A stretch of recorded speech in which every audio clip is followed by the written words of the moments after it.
আমার কি হবে আমি জানি না, আল্লাহ আমারে বাঁচাও।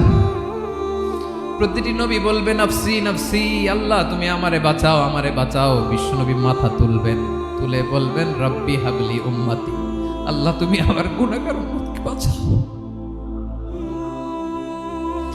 এই দুনিয়ার বুকে রব্বুল আলামিন সব নবীকে একটা করে দাওয়া মুস্তাজাবা দিয়েছেন, মানে যে দোয়া করলে কবুল হয়ে যায় সাথে সাথেই। দাও বিহা, দুনিয়ার সব নবীরা ওই দোয়াটা দুনিয়ায় করে ফেলেছে। সব নবীকে আল্লাহ একটা করে দোয়া দিয়েছেন, নবী দোয়া করলেই কবুল। সব নবীরা ওই দোয়া করে ফেলেছে দুনিয়াতে। বিশ্বনবী বলেন আমি করি নাই। ওয়া ইন্নী আখতাবিউ দাওয়াতি শাফাআতান লি উম্মতি ইয়াউমাল কিয়ামাহ, আমার ওই স্পেশাল দোয়াটা আমি দুনিয়ার বুকে কঠিন বিপদে পড়েও কোনোদিন করি নাই। আমি আমার স্পেশাল দোয়াটা কিয়ামতের দিন আমার গুনাহগার উম্মতকে সুপারিশের জন্য রেখে দিয়েছি।